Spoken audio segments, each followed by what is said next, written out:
Hello friends, welcome to Roja classic. இன்றைக்கி நம்ம வீடியோவில் ஹோட்டல் ஸ்டைலில் உருளைக்கிழங்கு கிரேவி செஞ்சுருக்கிறோம். இந்த கிரேவி பார்த்திங்கன்னா இட்லி, சப்பாத்தி, தோசை எல்லாத்தோடு தொட்டு சாப்பிடும்போது ரொம்ப டேஸ்ட்டாக இருக்கும். நான் இந்த கிரேவியை இடியாப்பத்துக்கு சைட் டிஷ்ஷாக செஞ்சுருக்கிறேன். என்னோடய செய்முறையில் நான் செஞ்சுருக்கிறேன். இந்த இடியாப்பமும் இந்த உருளைக்கிழங்கு கிரேவியும் எப்படின்றத வாங்க வீடியோவில் போய் பார்க்கலாம். இதுக்கு நான் முதல்ல வானலியில் 1 ஸ்பூன் அளவுக்கு எண்ணெய் சேர்த்துட்டு ஒரு பெரிய வெங்காயம் எடுத்து நீல வாக்கில் கட் பண்ணி சேர்த்துக்கலாம். சேர்த்துட்டு வெங்காயம் ஓரளவுக்கு வதங்கி வரட்டும். லேசாக ஒரு கண்ணாடி பார்த்து தாண்டி வதங்கி வரும்போது இதில் ஒரு 2 பச்சை மிளகாய், கூடவே ஒரு 4 பூண்டு பல்லும், ஒரு துண்டு இஞ்சியும் கட் பண்ணி சேர்த்துக்கலாம்.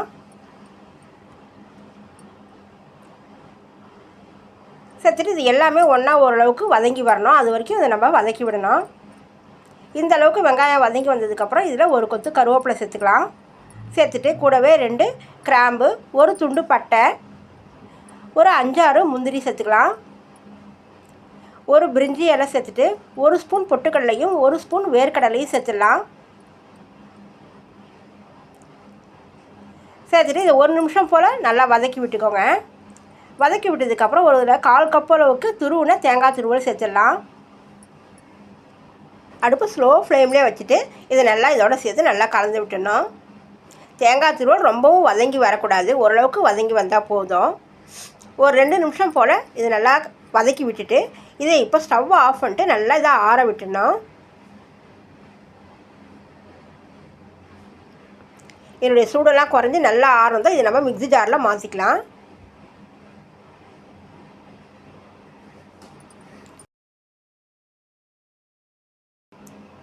மிக்ஸி ஜாரில் மாற்றிட்டு ஒரு 1/2 டம்ளர் தண்ணி சேர்த்து நல்லா விழுத அரைச்சி எடுத்துகிட்டு வந்துடணும்.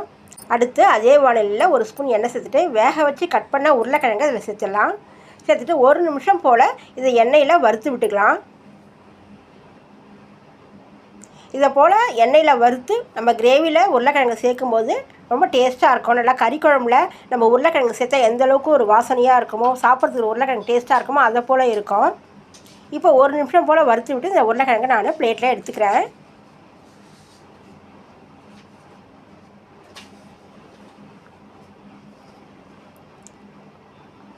அடுத்து அதே வானலியில் ஒரு 3-4 ஸ்பூன் அளவுக்கு எண்ணெய் சேர்த்துக்கலாம்.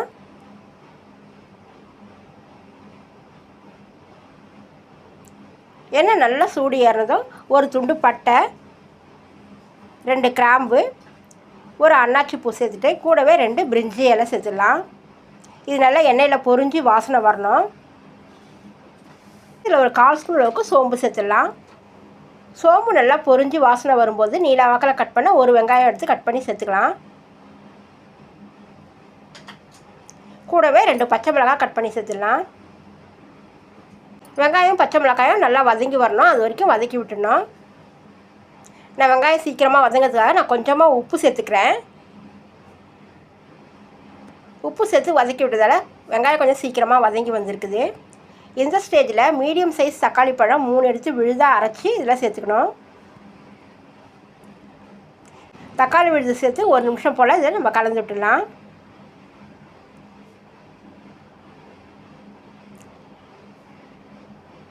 அடுத்து இதில் 1 ஸ்பூன் அளவுக்கு இஞ்சி பூண்டு பேஸ்ட் சேர்த்துடலாம். இஞ்சி பூண்டு பேஸ்ட்டு கொஞ்சம் அதிகமாக சேர்க்கலாம். கூடவே ஒரு கொத்து கருவேப்பிலை சேர்த்துட்டு எல்லாத்தையுமே நல்லா ஒன்றா கலந்து வதக்கி விடணும். தக்காளியில் இருக்கிற தண்ணியெல்லாம் நல்லா வற்றி நல்லா நிறம் மாதிரி வரும் பாருங்கள். இஞ்சி பூண்டு பேஸ்ட்டோடைய பச்சை வாசனையும் போகணும். அது வரைக்கும் இதை நல்லா வதக்கி விட்டுட்டுருக்கணும். இப்போ தக்காளியில் இருக்கிற தண்ணியெல்லாம் வற்றி நல்லா வதங்கி வந்திருக்குது பாருங்கள். இந்த ஸ்டேஜில் காரத்தூள் 1 ஸ்பூனும் மல்லித்தூள் 1 ஸ்பூனும் சேர்த்துக்கலாம். சேர்த்துட்டு இதனுடைய பச்சை வாசனை போகிற வரைக்கும் மறுபடியும் நம்ம இதை கலந்து விட்டுடலாம்.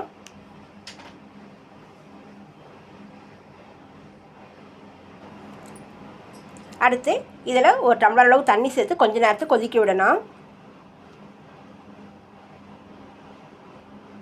தண்ணி சேர்த்து எல்லாத்தையும் ஒரு தடவை நல்லா மிக்ஸ் பண்ணி விட்டுட்டு நம்ம கொஞ்சம் நேரத்துக்கு கொதிக்க விடும்போது மிளகாத்தூளுடைய பச்சை வாசனையும் அந்த பட்டை கிராம்பில் இருக்கிற பச்சை வாசனையும் போகிற அளவுக்கு கொஞ்சம் நேரத்துக்கு நம்ம கொதிக்க விடணும். இதை நம்ம அப்படியே ஒரு 1/4 டம்ளர் அளவுக்கு சுற்றிலும் தண்ணி சேர்த்துட்டு மூடி போட்டு விட்டுடலாம்.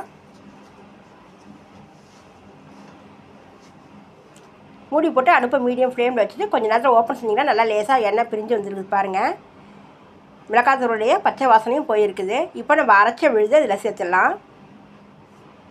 மிக்ஸி ஜாரில் ஒரு 1/4 கப் அளவு தண்ணி சேர்த்து அதையும் இதோட சேர்த்துடலாம். சேர்த்துட்டு எல்லாத்தையும் ஒரு தடவை நல்லா கலந்து விட்டுடணும்.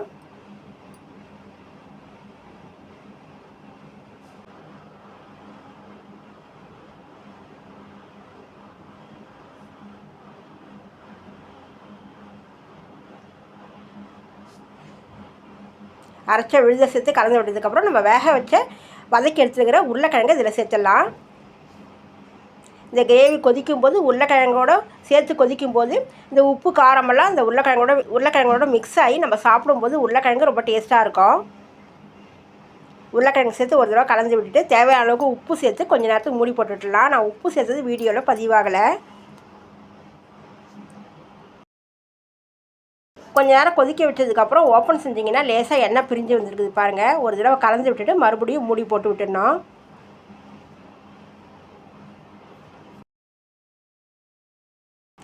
மூடி போட்டுட்டு ஒரு 2-3 நிமிஷத்துக்கு மறுபடியும் ஒரு கொதிக்க விட்டிங்கன்னா நல்லா எண்ணெய் பிரிஞ்சு நல்லா கமகமன்னு வாசனையாக கிரேவி ரெடி ஆகிடும்.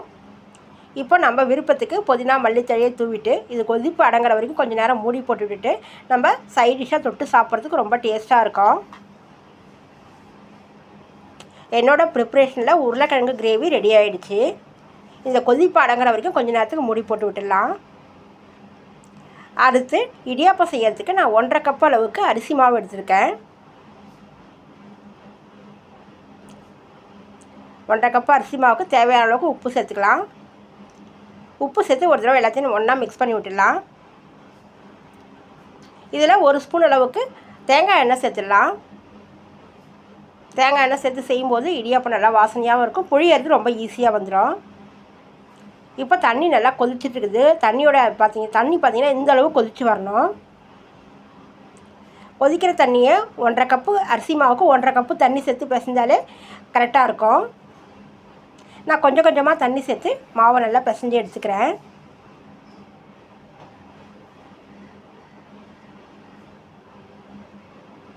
நல்லா சூடாக இருக்கிறதுல கை போட்டு பிசையாமல் நான் கரண்டியாலே மிக்ஸ் பண்ணுறதால கொஞ்சம் டைம் ஆகுது.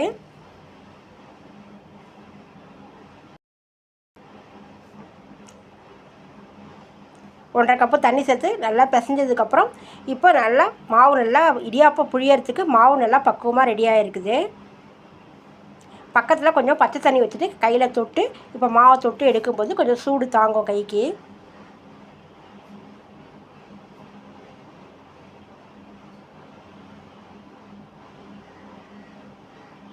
இப்போ இடியாப்பம் புழிஞ்சிடலாம். நான் முறுக்கச்சிலே இடியாப்பாச்சி போட்டு புழிஞ்சு எடுத்துடுறேன்.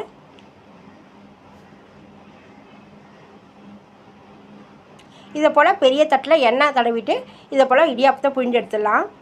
இதை போல் பெரிய தட்டில் செய்யும்போது ஒரு 10 இடியாப்பம் புழிஞ்சாலே ஒரு ஃபேமிலி சாப்பிட்றதுக்கு கரெக்டாக இருக்கும். நான் 2 தடவையாக மாவு சேர்த்து இதில் புழிஞ்சு எடுத்துருக்கேன்.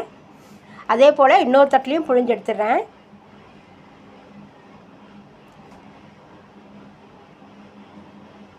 இது நீங்கள் இட்லி பானையிலையோ இல்லை கடாயில் தண்ணி வச்சு அதில் கூட தட்டை வச்சு வேக வச்சு எடுத்துடலாம்.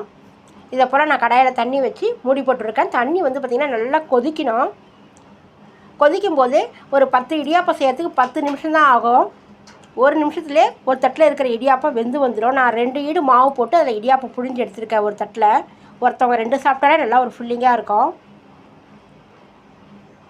இப்போ நல்லா கொதித்து வந்திருக்குது. இப்போ ஓப்பன் செஞ்சுட்டு நம்ம இடியாப்பம் புழிஞ்சிக்கிற தட்டை எடுத்து ஒன்று உள்ளே எடுத்து வச்சிடலாம். வச்சுட்டு மூடி போட்டுவிட்டுலாம். இது வேகிறதுக்கு 1 நிமிஷம் தான் ஆகும். மாவும் நல்லா சூடாக இருக்கிறதால நம்ம டக்கு டக்குன்னு வச்சு எடுத்துடலாம். இந்த அளவில் செய்கிற இடியாப்பம் 10 செய்யறதுக்கு 10 நிமிஷம் தான் ஆகுங்க.